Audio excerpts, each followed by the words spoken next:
Olá, meus queridos irmãos e minhas queridas irmãs. Hoje a nossa leitura bíblica está no livro de Gênesis, capítulo 19, 20 e 21. Pegue sua Bíblia, abra seu coração e vamos ser ministrados pelo Espírito Santo. Em nome de Jesus, amém? Capítulo 19. Ao anoitecer, os dois anjos chegaram à entrada da cidade de Sodoma. Ló estava sentado ali. Ao avistá-los, levantou-se para recebê-los, deu-lhes boas-vindas, curvou-se com o rosto no chão e disse: Meus senhores, venham à minha casa para lavar os pés e sejam meus hóspedes esta noite. Amanhã poderão levantar-se cedo e seguir viagem. Não, responderam eles, passaremos a noite aqui, na praça da cidade. Mas Ló insistiu muito e, por fim, eles o acompanharam até a sua casa. Ló lhes preparou um banquete completo, com pão fresco, sem fermento, e eles comeram. Ainda não tinham ido se deitar quando todos os homens de Sodoma, jovens e velhos, chegaram de toda parte da cidade e cercaram a casa. Gritaram para Ló: Onde estão os homens que vieram passar a noite em sua casa? Traga-os aqui para fora, para nós, para que tenhamos relações com eles. Ló saiu para conversar com os homens e fechou a porta atrás de si. Por favor, meus irmãos, não cometam tamanha maldade, suplicou. Escutem, tenho 2 filhas virgens. Deixem-me trazê-las para fora e vocês poderão fazer com elas o que desejarem. Mas, por favor, deixem os homens em paz, pois são meus hóspedes e estão sob minha proteção. Saia da frente, gritaram eles. Esse sujeito é um estrangeiro que se mudou para a cidade e agora age como se fosse nosso juiz. Faremos a você coisas bem piores do que a seus hóspedes. Então partiram para cima de Ló, tentando arrombar a porta. Os 2 anjos, porém, estenderam a mão, puxaram Ló para dentro da casa e trancaram a porta. Depois cegaram todos os homens, jovens e velhos, que estavam à porta, de modo que eles se cansaram e desistiram de invadir a casa. Os anjos perguntavam a Ló: Você tem outros parentes na cidade? Tire-os todos daqui, genros, filhos, filhas ou qualquer outro parente, pois estamos prestes a destruir toda a cidade. O clamor contra ela é tão grande que chegou ao Senhor, e Ele nos enviou para destruí-la.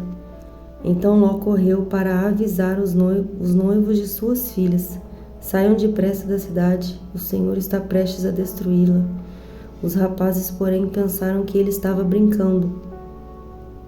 No dia seguinte, ao amanhecer, os anjos insistiram: Rápido, tome sua mulher e suas 2 filhas que estão aqui. Saia agora mesmo, ou também morrerá quando a cidade for castigada.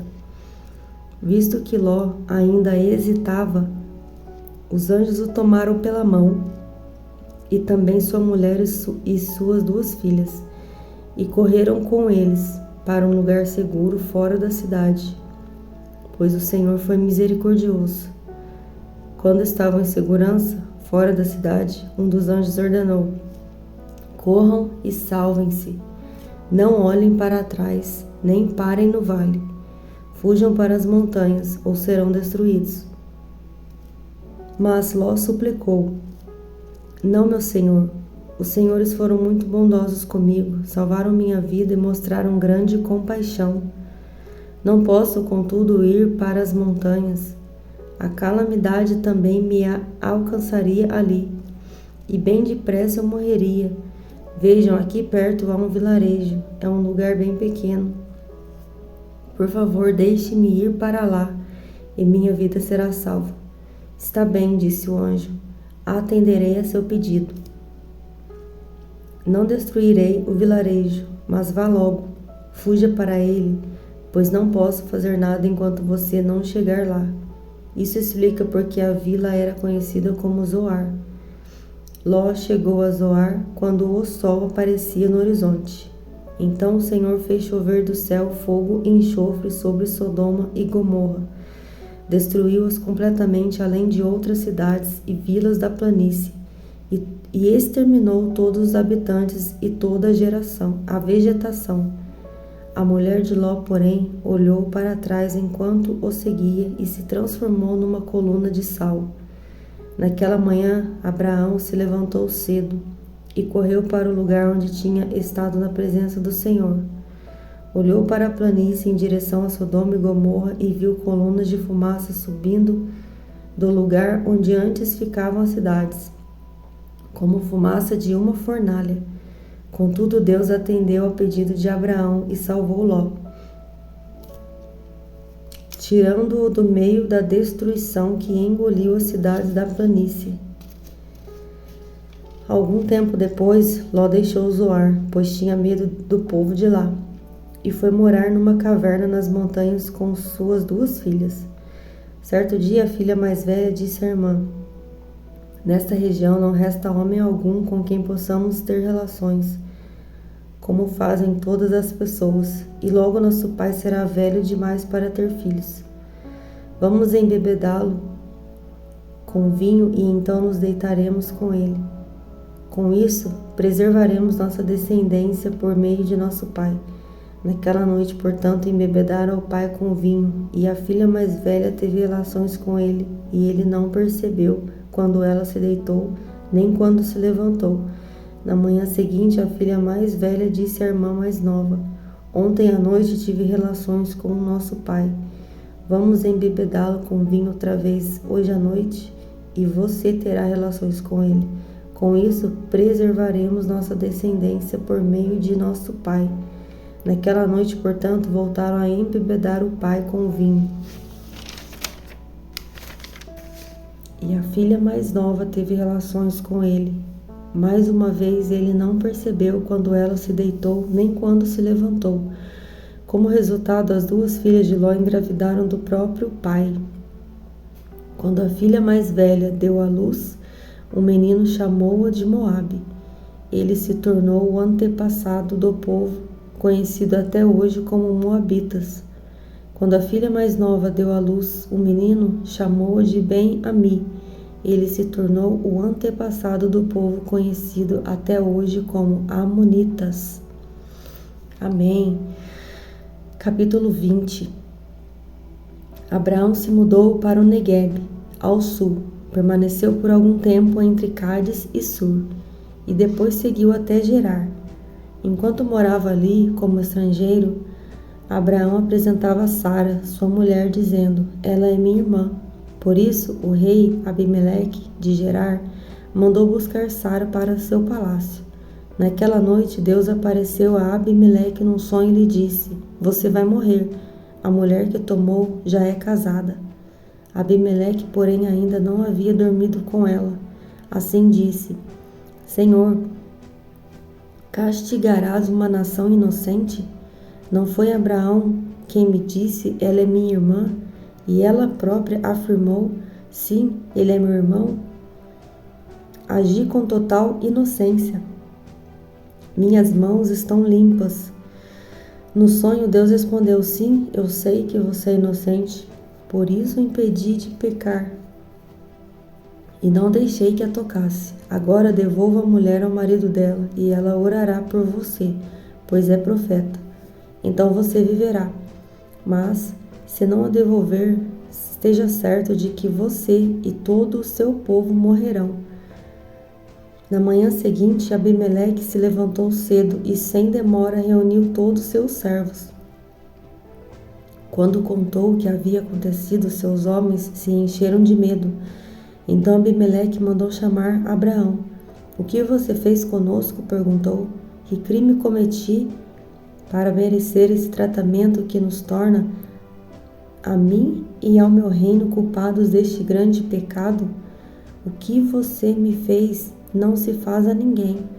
O que deu em você para agir desse jeito?" Abraão respondeu: "Pensei comigo, Este é um lugar onde ninguém teme a Deus e vão me matar para ficarem com minha mulher. Além do mais, ela é de fato minha irmã por parte de pai, mas não de mãe, e eu me casei com ela. Quando Deus me chamou para deixar a casa de meu pai e viajar de um lugar para outro, eu disse a ela: faça-me este favor. Por onde formos, diga que eu sou seu irmão. Então Abimeleque pegou ovelhas e bois, servos e servas e os deu de presente a Abraão. Também lhe devolveu Sara, sua mulher. Abimeleque disse: veja, minha terra está à sua disposição. More onde lhe parecer melhor. E disse a Sara: estou dando a seu irmão 1000 peças de prata diante de todas essas testemunhas para reparar qualquer dano que eu lhe tenha causado. Assim todos saberão que você é inocente. Então Abraão orou a Deus, e Deus curou Abimeleque, sua mulher e suas servas, de modo que pudessem ter filhos, pois o Senhor havia tomado estéreis todas as mulheres do harém de Abimeleque, por causa do que tinha acontecido com Sara, mulher de Abraão. Capítulo 21. O Senhor agiu em favor de Sara e cumpriu o que lhe tinha prometido. Ela engravidou e deu à luz um filho para Abraão, na velhice dele, exatamente no tempo indicado por Deus. Abraão deu o nome Isaque ao filho que Sara lhe deu. No 8º dia depois do nascimento de Isaque, Abraão o circuncidou, como Deus havia ordenado. Abraão tinha 100 anos quando Isaque nasceu. Sara declarou: Deus me fez sorrir. Todos que ficarem sabendo do que aconteceu vão rir comigo. E disse mais: quem diria a Abraão que sua mulher amamentaria um bebê? E no entanto, em sua velhice, eu lhe dei um filho. Quando Isaque cresceu e estava para ser desmamado, Abraão preparou uma grande festa para comemorar a ocasião. Sara, porém, viu Ismael, filho de Abraão, e da serva egípcia Agar, caçoar de seu filho Isaque, e disse a Abraão: livre-se da escrava e do filho dela. Ele jamais será herdeiro junto com meu filho Isaque. Abraão ficou muito perturbado com isso, pois Ismael era seu filho. Deus, porém, lhe disse: não se perturbe por causa do menino e da serva. Faça tudo o que Sara lhe pedir, pois Isaque é o filho de quem depende a sua descendência. Contudo, também farei uma nação dos descendentes do filho de Agar, pois ele é seu filho. Na manhã seguinte, Abraão se levantou cedo, preparou mantimentos e uma vasilha cheia de água e os pôs sobre os ombros de Agar. Então mandou-a embora com seu filho, e ela andou sem rumo pelo deserto de Berseba. Quando acabou a água, Agar colocou o menino à sombra de um arbusto e foi sentar-se sozinha uns 100 metros adiante. Não quero ver o menino morrer, disse ela, chorando sem parar. Mas Deus ouviu o choro do menino, e do céu o anjo de Deus chamou Agar. Que foi, Agar? Não tenha medo. Deus ouviu o menino chorar. Dali onde ele está. Levante-o e anime-o, pois farei dos descendentes dele uma grande nação. Então Deus abriu os olhos de Agar, e ela viu um poço cheio de água. Sem demora encheu a vasilha de água e deu para o menino beber. Deus estava com o menino enquanto ele crescia no deserto. Ismael se tornou flecheiro e se estabeleceu no deserto de Parã, e sua mãe conseguiu para ele uma esposa egípcia.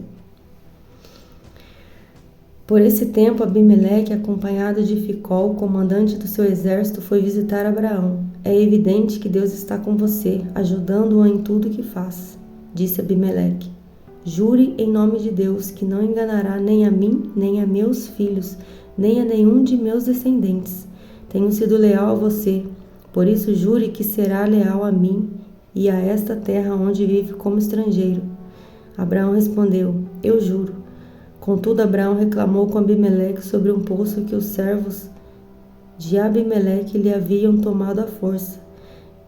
Eu não sabia disso, respondeu Abimeleque. Não faço ideia de quem seja o responsável. Você nunca se queixou a esse respeito. Então Abraão deu ovelhas e bois a Abimeleque, e os dois fizeram um acordo. Quando Abraão também separou do rebanho mais 7 cordeirinhas, Abimeleque lhe perguntou: Por que você separou estas 7 das demais?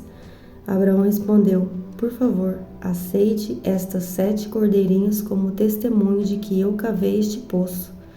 Por isso Abraão chamou o lugar de Berseba, porque ali os dois fizeram o juramento. Depois de firmarem a aliança em Berseba, Abimeleque e Ficol, comandante do seu exército, voltaram para a terra dos filisteus. Abraão plantou uma tamargueira em Berseba e ali invocou o nome do Senhor, o Deus eterno. E Abraão morou na terra dos filisteus como estrangeiro por longo tempo. Amém, aleluia, selado está essa palavra. Que Deus abençoe a todos os irmãos e irmãs, em nome de Jesus.